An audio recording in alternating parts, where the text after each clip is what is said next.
Good morning, everybody, and welcome to the highlight of civilization. It's called Coffee with Scott Adams, and today, a little bit something special. Now, some of you remember that back in the darkest days of the pandemic, we needed to get together in the evening to swaddle. And by that I mean put on a nice, soft blanket and just feel the warmth and softness relaxing you, bringing you to a better place. Well, you know, this war in Ukraine and all the ripple effect is starting to get to us again, isn't it? Just a little bit. And I thought it was time to reintroduce an almost gratuitous swaddle, meaning that it is not required. This is not a mandatory swaddle, as the pandemic was. This would be more of a optional swaddle to recognize that we're in pretty good shape, but we could be better. And now, ladies and gentlemen, would you join me in an almost spiritual ceremony that we call the simultaneous sip? As if by one, each of us, I might call you God's debris, will feel that coming together as we all act as one. With the simultaneous sip, and all you need is a cup or a mug or a glass of tankard, salad, canteen, jug, flask, vessel of any kind. And join me now for the dopamine hit of the day, the thing that makes everything better. The thing that is solving problems around the world. It's called the simultaneous sip, and it happens now. Go.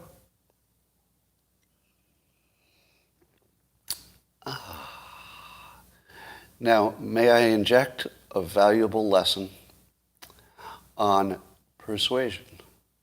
It's happening right now. And you're a willing participant, or I hope you are.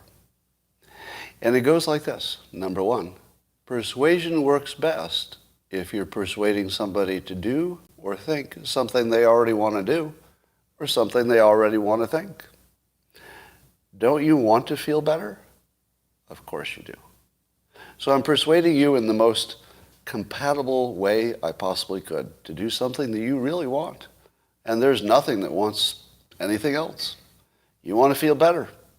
And so, how hard would it be for me to persuade you to all feel better right now? It would be very easy, because it's the thing you want more than anything. And so, when I bring with you these sensory cues, when I told you to wrap yourself in a warm blanket, could you feel it? A little bit. When I told you to drink your favorite beverage, be it coffee or something else, could you suddenly imagine it? Yes, you could. And do those things associate in your mind and your body with pleasant things? Yes, they do. And so, by your consent, and if you don't consent, you probably want to bail out now. I'm going to suggest that when you watch this live stream, even if it's recorded, and even if you watched it once before, that every time it will reinforce the feeling that you can just allow yourself to relax and enjoy the sensual pleasures of being alive. A nice, warm, soft blanket, the beverage of your choice, and at the moment, the fellowship, if you will, of all the people watching at once. Let's see, we've got 1,000 here. Yeah, we've got about 1,700 people. And then another 50,000 might watch it recorded. And how much do you want to say? Do you want? Here it comes. Go. And you know what else would be great? If my printer worked. And now that I've relaxed, I'd like to demonstrate on live stream, with no practice whatsoever, something that I've been tracking all my life, which is that when you feel tense, your technology doesn't work as well. But when you can bring yourself to a relaxed state, as I am right now, all your technology will start to conform. Why? Because we live in a simulation, and life is purely subjective. So in theory, my printer, which wasn't working well before I went live on YouTube, should begin to make the sounds of a printer that's working, except it's not. There's a slight chance things could take a dark turn. Greater than zero chance that all that relaxation's about to go out the window any minute now. All right, let's see what's going on here. I do have a backup plan, so don't worry. All right, well, it appears that the printer will not be cooperating. So we go to plan B, which is that I always have the digital version available right here. And here we go. So I mentioned on the live stream yesterday that I saw an article mentioning that the animated show Rick and Morty would have a Dilbert-related episode, but I couldn't find it. If somebody can find the actual episode to tell me if is it already available or is it in the future? And that was a preview. So if you know where and I'm not even positive it's real, actually. Is it even real? It was just in the comic. Oh, there was a comic. It's a 2-year-old comic book. All right, okay, that makes sense. So it wasn't on actual Rick and Morty. All right, here's a little Twitter shadow ban test. For those of you who have more than one screen available, so if you have your phone available, let's say you're watching on something else, I want you to type in a name, and we're going to settle a question here, which is Twitter shadow banning this particular user? So I don't want to give you the name yet, because I want you to do it all at the same time. So those of you who have a separate device, take it out and open Twitter, and then in the search box, I'll tell you what letters to type in, and don't type any extra letters, and don't type less or fewer. Did you know, by the way, that you should say fewer instead of less in that situation? That's one of those weird little grammar things that separates the Ivy League people from the rest of us. I'm not an Ivy League person, but once I learned that, and then you start detecting it in other people. By the way, this is a really useful tip. There are about half a dozen little grammar things that people who are highly educated get right all the time, such as let's say Bob and I went to the store versus Bob and me went to the store. So, there are just about a half a dozen of them, and less versus fewer, getting that one right. If you get that one right, it really sends a signal that you're well educated, or at least well educated in language. So, let me give you a little tip. Let's say you're on a job interview. All right, you're on a job interview. You're trying to stand out. You know that the person interviewing you is some highly educated, Harvard person, something like that. And you get into one of these sentences where you could use less or fewer, and you correctly use fewer instead of less. That signal is just like a straight shot right to your potential employer. It's like goes from your brain directly into their head, and the secret signal. It's almost like a secret handshake to say, yes, I am capable of higher level thinking and speech, basically. And trust me, you do not know how useful this is, because if your grammar is below that level, all of this is invisible to you. There's a whole language that's happening above your awareness level if you've got those 6 or so things consistently wrong. It's the 6 or so, and it really is just about 6. There are 6 or so common mistakes that the lesser educated, and I don't mean that in a pejorative way, pejorative is another one. But that's not one of the 6, but it could be. So if you get those right, you don't have to have that education, but you will present yourself as if you do. So it's a good trick. So here's what we're going to do. That was all stalling, so you can open your second screens, and we're going to do a test. The rest of you, I'll tell you what people say so you know how the test is going. Type in the following name, and then keep your search window open to show the suggested fill-ins, okay? So you're just going to type in the first name is Sean, S-E-A-N as in neighbor. So just the word Sean, nothing else. Now type that in and tell me. I'll give you a second to type it in. Now on the list, somewhere in the top 10, you should see Sean M. Davis, the CEO and co-founder of the Federalist. How many of you can see him on your list of suggested names? I'm reading off the answers. Lots of no's and yeses and no's and no. Now, for those of you who are saying no, do you follow him? Because I believe if you follow somebody, logically they would come up faster, right? So I'm not sure if I'll be able to stop the first question before the second question kicks in. But I want to see if there's a difference. Because I'm hearing that even people who follow him are not getting him as a top suggestion.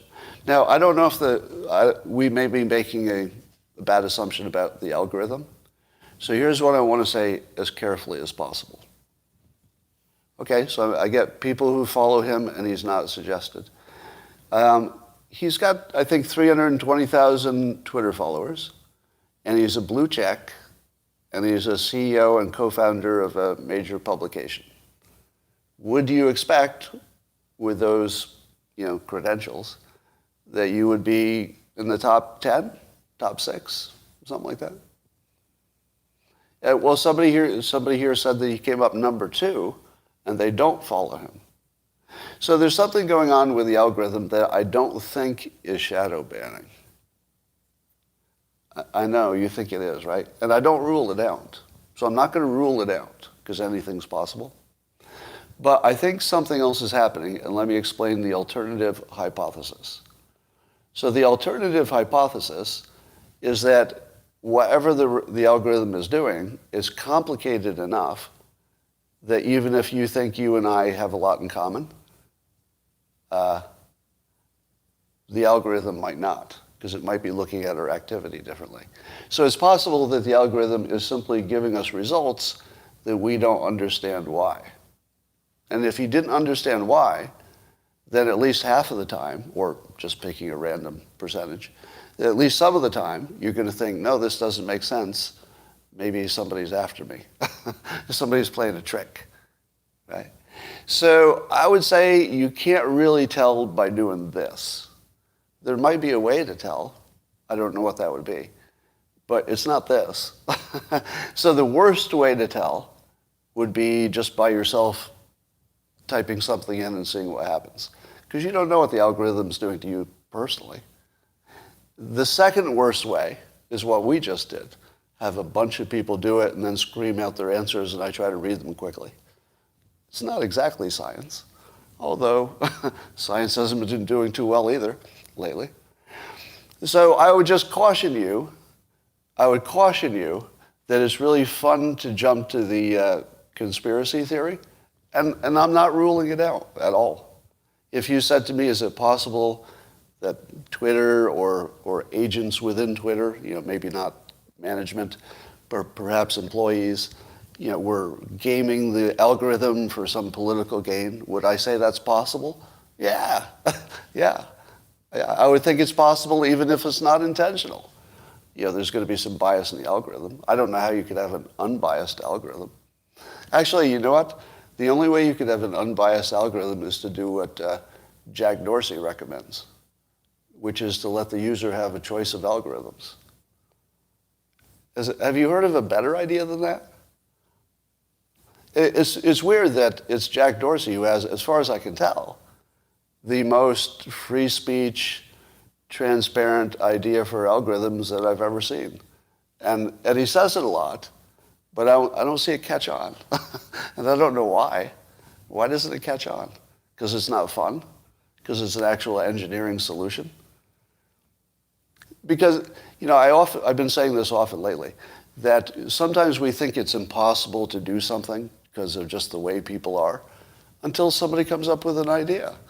Like the Constitution, like a jury of your peers, like the Supreme Court.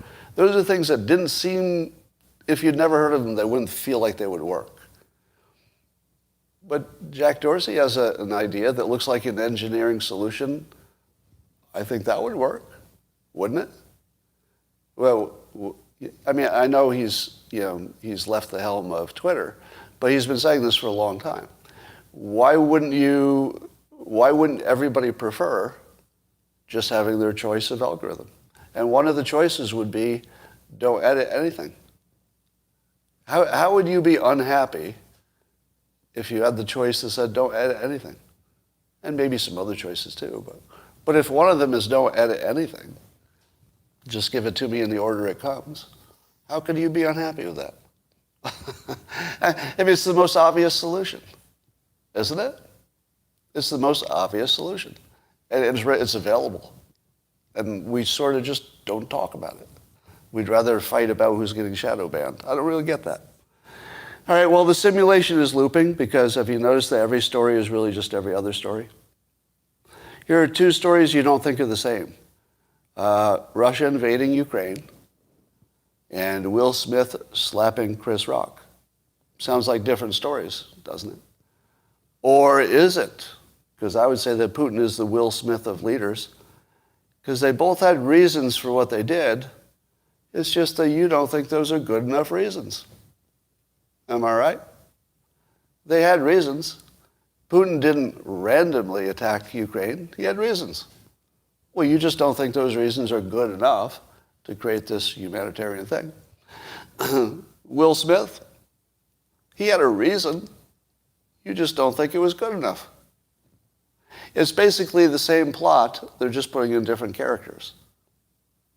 Now, this is not really to make a connection between those two stories, except that once you start seeing the machinery of the simulation, you can't unsee it. There are just certain repeating patterns that you see too often. And it feels like, and this is just for fun, by the way, when I talk about the simulation, you should say to yourself, well, the simulation would be a useful idea if it helped me predict things. And I use it that way. So I use it publicly to predict things, and then you can see if it works or it doesn't. And that's all you know about anything. The most you can ever know about reality is that some frame of understanding predicts better than some other frame consistently. That's it. That's all you can know. You can know that, and you know you exist because you're here to ask the question. And you can't even be sure you recognize patterns. That could be an illusion too. So you don't really know anything. Speaking of not knowing anything, and the fact that the simulation is looping, do you remember a thing called hydroxychloroquine? And then the story was that the big pharma was preventing people from this easy solution, and it's obvious it works. But then the more science came out, it looked like, well, if it does work, it's not showing up clearly, but maybe. And then, it's been a long time and a lot of studies, and it sure seems like somebody would have solved the pandemic if it really worked as well as people say. Okay, then we never really reached a solution to that, did we? The people who believed it worked still believe it. The people who believed it never worked still believe it. And they would both look to reality to make their case. Well, just look at all this reality. And the others say, look at my reality. And we don't solve it. And then it looped. Hydroxychloroquine just turned into ivermectin, meaning that there was a completely separate drug. And we just went through the entire story again. And today there's yet another, the largest randomized double-blind trial on ivermectin has now been completed. So this is the one we've been waiting for, right? Everybody kept talking about the real big one, the real big ivermectin study. So this one will be the gold standard of studies. Plenty of people, randomized, double-blind. It's everything you would want in a study. And then they did their study and they came up with a very, very clear result that ivermectin does not work. And so I tweeted that to my followers. And how'd you think that went? Did my followers on Twitter, did they say, wow, I really thought ivermectin worked, but now that the gold standard study has been conducted, I see that it doesn't. I therefore renounce my prior beliefs, I adjust to the new information, I conform to science, and I tell you, ivermectin does not work, despite what I earlier believed. Or did it go more like this? I don't think they studied the right dose. Did it go more like this? I think they waited too long to administer it at the wrong dose. And how about there was only one trial? And how about, well, I'm looking at the same data they are, and to me it looks like it worked. And how about, but what other combination was there? Are you telling me they gave them ivermectin alone? Nobody does that. And what else? And how about, when was the last time science got it right? Am I wrong or right that everybody gets to maintain their original movie? Right. Where's the zinc? If they didn't study it with zinc, they didn't do it right, because that's the protocol, right? Now, do you hear me telling you that your objections are unfair? No, I'm not telling you that. All of those things that I said, as if I'm mocking you, I'm not. Those are just the things that it's completely predictable that it wouldn't matter what the science said. Couldn't you predict that?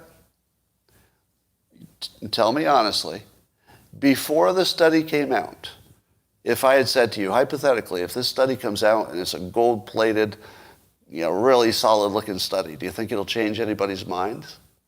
You would have said no. Am I right? Have we not reached a level of awareness? Have we not reached a new level of awareness where you knew in advance, as well as I did, that there would be no study that would change anybody's minds? I'll bet 5 years ago you might have said something closer to this. Maybe 10 years ago. Maybe 10 years ago you would have said something closer to this. Oh, when the best gold-plated study comes out, if it gives us a conclusive answer, well, yeah, of course, maybe I won't change my mind, but I would see how that would change a lot of people's opinions. Wouldn't you, 10 years ago, have believed that would have changed people's minds? You would have. Now, I believe we live in a simulation.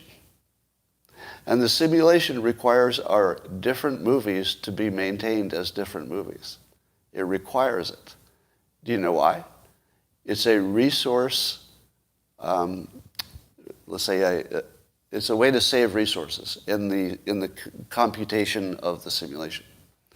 If you and I had to have the same version of reality, then everything that we did would have to coordinate with each other forever, and everything that everybody else did. But instead, the simulation only needs to coordinate the most important parts, such as, does New York City exist? Yes. We all agree. So the only thing the simulation has to get right is just the big stuff. All of the little stuff about how we process what we're seeing needs to be our own individual movies, because that's the only way the simulation can compute it. It would be near infinite complexity if everybody got to maintain reality as it exists. Couldn't do it. So everybody has to have a simplified summary that just works within their own little universe within their brain. That's the only way you could ever build it. There's no other way you could build it unless your computing ability was essentially infinite. Over on the Locals platform, somebody said, Scott just discovered God. That's exactly what I was thinking when I said it. That was exactly what I was thinking. That the only other explanation is infinite computing power, and that's God. Sort of by definition. I mean, you could debate it a little bit, but as soon as you hear infinite computing power, that's sort of God. That's sort of, I mean, you'd have a hard time convincing me that it didn't have any Venn diagram overlap there. Let's do a bunch of other things. Has anybody seen the Washington Post hit piece on Alex Epstein about his book, The Moral Case for Fossil Fuels? It was supposed to hit on Wednesday, and I don't think it did. And then I don't think it hit today because I haven't seen it. And I'm wondering if Alex Epstein did the impossible. I think he might have actually persuaded so effectively in advance that they may have pulled it back. Or at least they're reworking it or something. Because I think, here's what he did. So apparently, Alex Epstein, he's an author, has enough other author friends that he made a pretty big impact when he reached out. So he reached out to me and a number of other people who've had some association with him. And I thought, oh yeah, I'm totally on board with this. If they're going to do a hit piece to preemptively stop his message, then I really want to hear the message, first of all. And I'd like to call that down too. And apparently, Michael Schellenberger was just on Joe Rogan. And as we know, the Joe Rogan show is the most influential thing around. And this was one of the topics.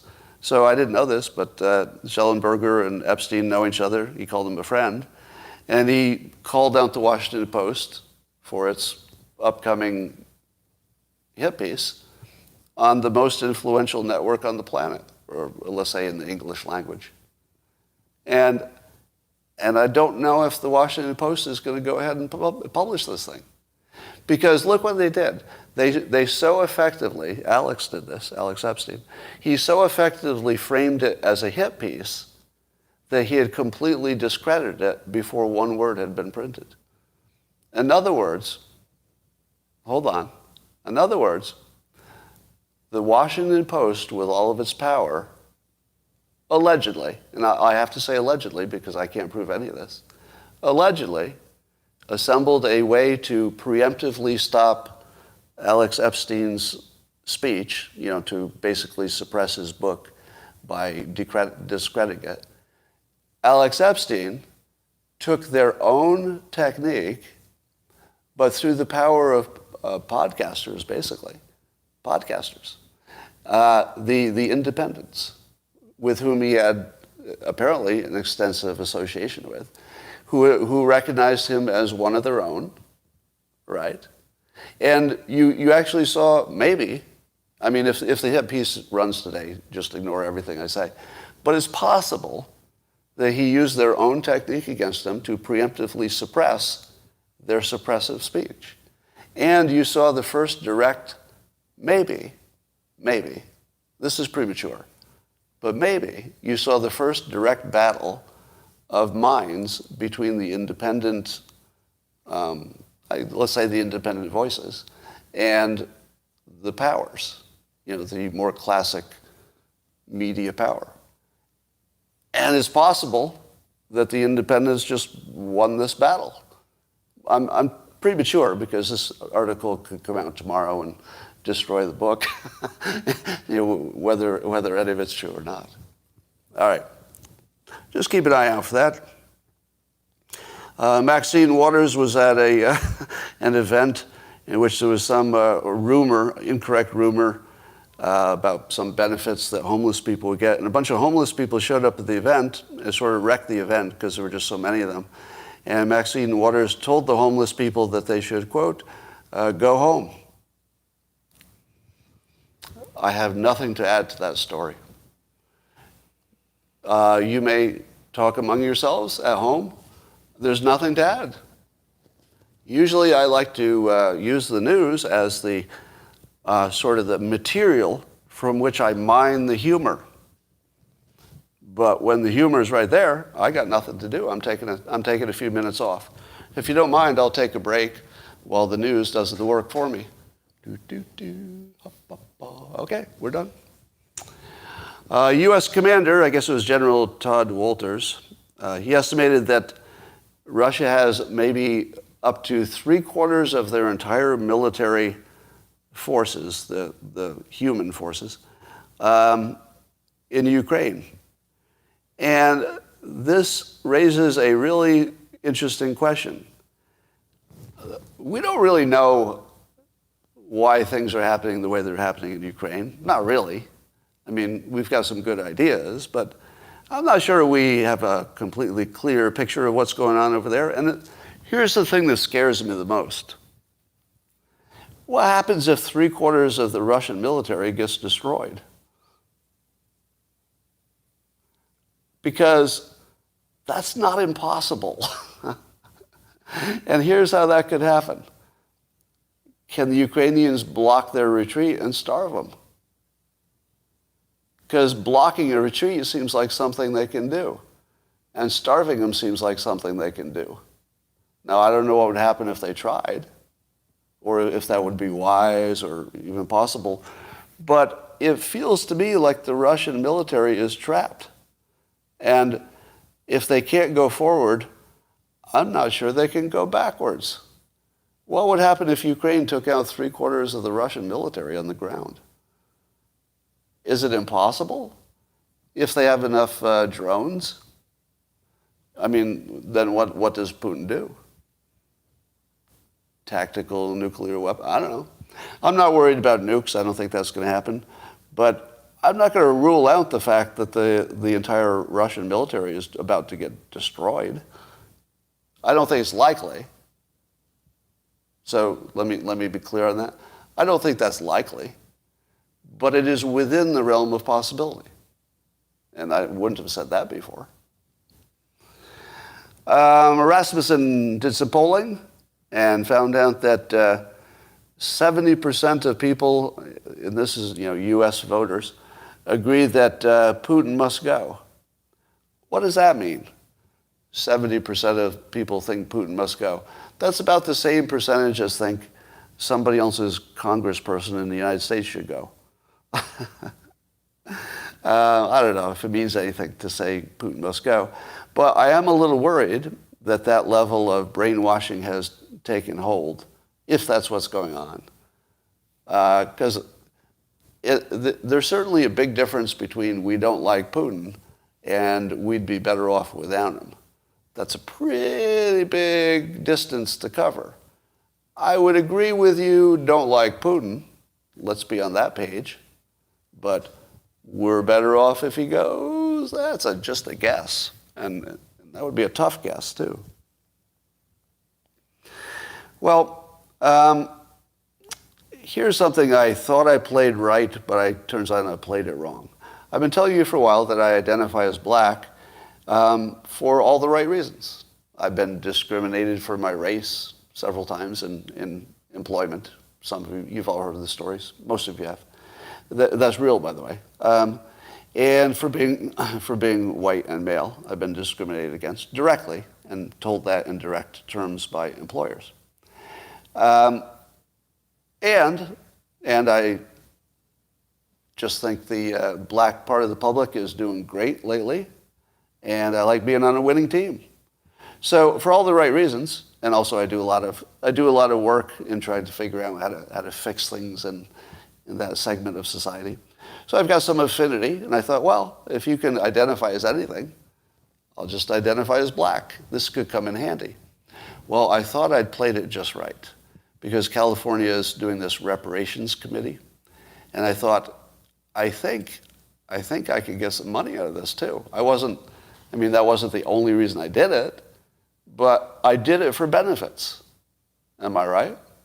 I did it explicitly to get the benefits. Because if it's available and anybody can take them, and if it's just sitting there, well, I'll have some. It's not illegal, as long as you identify that way and you do it publicly and with full disclosure. This is full disclosure. I'm not hiding anything. I think it would be bad if you hid it, but I'm doing it directly. So I thought I'd get some money, but the California Commission that's trying to figure out how to do this, just for the California people, decided that they will exclude anybody who's does not prove that they have direct lineage from slavery in the United States. So, and it means that only a fraction of the state's 2.6 million black residents will get something. And what do you think about that? There's actually, believe it or not, there's actually an argument for that. You know, my first instinct was, well, if you're being discriminated against, you know, it's because you look black, right? It's people doing the discriminating are not going to be saying to themselves, well, I need to see your lineage before I discriminate against you. But can somebody do a fact check on this? I believe recent immigrants from Africa actually do pretty well. Is that true? For example, I've heard that, Nigerians in particular are the ones I hear about. But Nigerian immigrants often come over here with English as a second language that they handle pretty well and just get right to work. And by the second generation, they're just off and running. Now, that might have something to do with, you know, who has the resources to come willingly. So there's a filtering effect. You're probably getting already people who are at least a little bit educated so that they're coming over here with some assets in a sense. So there's probably a reason. But so actually you could make the argument that the direct lineage from slavery does make a difference. So they had to pick something. And that's what they picked. But here's my second chance at this, to get some reparations. Okay, so here's the thinking. The slave owners in early America were the cause of slavery, right, obviously. It was the slave owners themselves who were the big problem. Now, they caused slavery. Slavery is the cause of systemic racism. Systemic racism, in turn, is the cause of higher crime ratios within some communities, correct? So those are all the things everybody agrees on, pretty much everybody, that you can trace the line from the slave masters, the owners, all the way through to high crime today. And the argument for that is that the more recent African immigrants are doing better. They don't have the same crime rate, et cetera. So that you can see that through theme. Now, if all that's true and we accept it, does that not make me a sufferer of crime? In other words, is my life worse off because there's more crime? Well, I believe it is. And I believe I should get some reparations from those slave-owning descendants. So while I believe that the black population has a strong argument that the slave owners are the cause of, there's a ripple effect all the way to their current situation, I accept that. I think that's actually a reasonable, well-established cause and effect. But if you take it to the next level, there's also a big impact on the rest of us, which is we're all victims of crime. Right? The crime rate is way higher because of slavery. Nobody disagrees with that, right? Right? Is there anything I said you disagree with so far?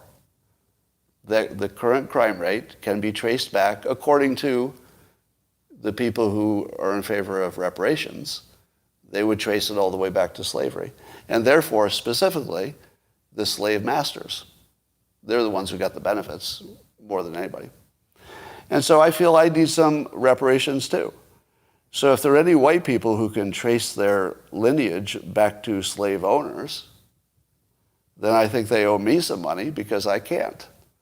I trace my lineage back to, say, mostly the people who were arguing against slavery. John Adams, for example. He's more of a cousin than I'm a direct descendant. But he's a distant cousin. And so I think I've made my argument that I should get some reparations. What? Not a good argument? I thought it was pretty good. Do you remember when we were all saying that Putin was insane and I was one of those people? I have some of the best incorrect predictions of all time. Here are my two best totally incorrect predictions. Number one, I predicted that Kamala Harris would win in the primaries and become the candidate that would run against Trump. Actually, she'd get washed out earlier than just about everybody else. So that was the worst prediction I've ever made, that Kamala Harris would be Trump's biggest threat to run against him. And then, I think you'd agree, that's the worst prediction I've ever made. And then she became president for about 2 hours when Biden was under for something. Am I right? It is both the worst prediction anybody ever made, and I agree with that completely. She got washed out in the primaries, and she still frickin' made it to president. What's up with that? For 2 hours. But, she did get further than everybody except Biden. Right? So I'm not going to say I was right. I was clearly wrong.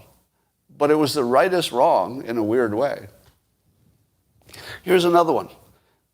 I alone was stupid enough, well, I think others said it too, to say that Putin would not invade even when he had an entire invasion force on the border of Ukraine. And I said, you know what, I'm going to stick with he's not going to invade. Totally wrong. Can we all agree that's the wrongest thing since my Kamala Harris prediction? That's really wrong. But in a weird way, the reason I said he wouldn't do it is that he's not insane, and it obviously would be horrible for him. Was I right? Apparently, it is horrible for Putin. I think he's still going to prevail, but it's pretty bad. So all the people who said, well, he's going to invade for sure because he knows he can win in 48 hours and it won't cost him much, so why wouldn't he? And I was saying the opposite. No, he's not crazy. If he goes in there, he's going to get slaughtered by more advanced weaponry than he's ever seen. I said that the Russians would be facing more modern weaponry with trained people than they'd ever seen, and that they would have way more trouble than they imagined. So I was 100% wrong about whether he'd invade or not, and yet I was 100% right about the reason that it shouldn't have happened. So it's the rightest I've been while being completely wrong, right? So if you're going to score it, that's wrong. It's a weird thing. All right. And I'm going to say that it's propaganda that Putin was insane, but I believed it too because it just didn't seem rational. However, as we now hear other explanations of what might be behind it, I think it makes more sense. So one of the explanations is he just didn't know how hard it would be because his own people weren't telling him the truth. Does that ring true? Without knowing about any intelligence reports or anything, does it ring true that Putin was getting bad information from his own people? I think so. Oh, people are saying no. Interesting. You're saying it doesn't ring true. I'm going to say that it's true and propaganda at the same time, because that might make you happy. I believe it's true that any leader like Putin is going to have trouble getting accurate information. Would you agree with that? That anybody, I always get this itch right here that makes me look like I'm playing with my nose, but it's just psychological. would you agree that there's no leader who's got the characteristics of Putin, which is he'll literally frickin' kill you if he doesn't like you? He'll kill you. Do you think he gets accurate information? Of course not. But is that the whole story? No, I think that the intel people are like pumping up the story about him getting inaccurate information to build up the tension within his ranks. So I think the stories you're hearing about him getting bad information is to make things worse for Putin, because that gets back to him. Oh, they're talking about us. It gets in his head. So I think it's both true because it has to be. It just has to be true. He's getting bad information. And it's also blown out of a little proportion because that's how propaganda works. I think, likewise, the thought that Putin was insane or having a mental problem, which I also was a purveyor of, I think could also be true. At the same time, the bigger explanation is that he said clearly he was going to do this. He thought it would work a little bit better than it did. I mean, that's the most obvious explanation. Given that he has a very clear record for years of saying exactly what he wanted,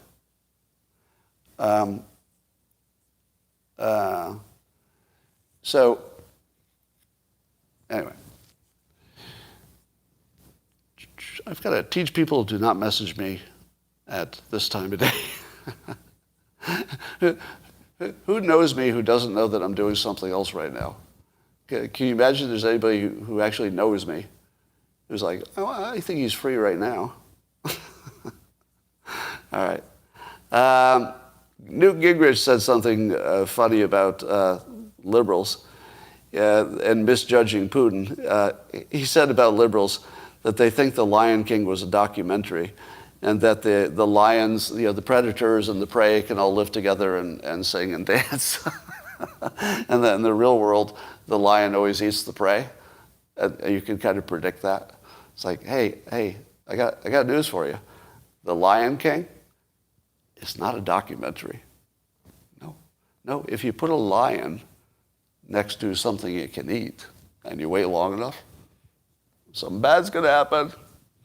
So anyway, I thought that was one of the funniest comparisons. And he's not wrong, by the way. The reason it's funny is that you feel it too. You're like, wait a minute. Doesn't your strategy kind of assume that lions and antelope live peacefully together when there's no other food source? Doesn't it?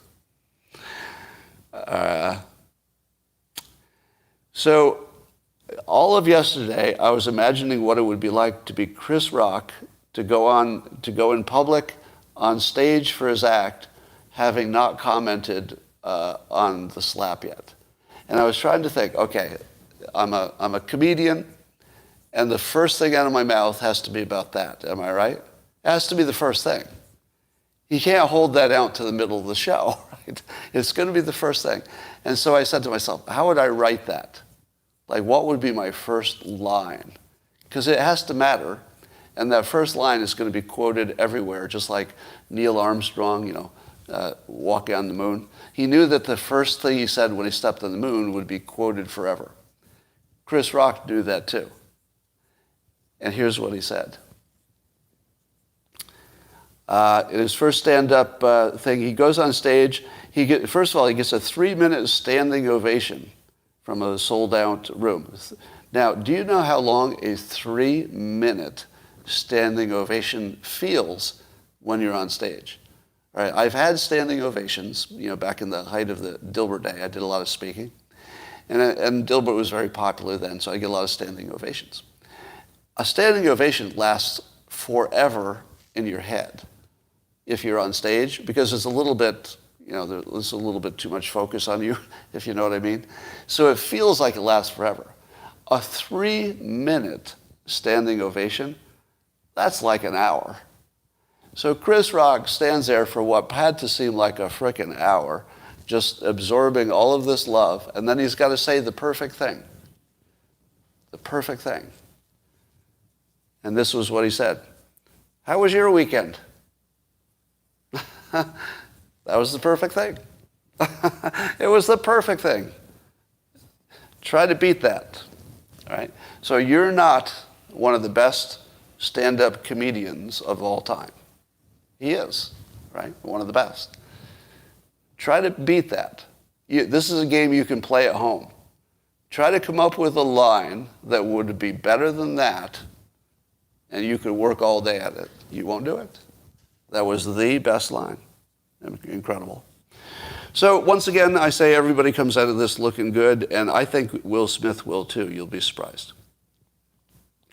I saw a Jeff Pilkington tweet about some older news that Jada Pinkett Smith had used plant-based medicine to cure her depression 10 years ago.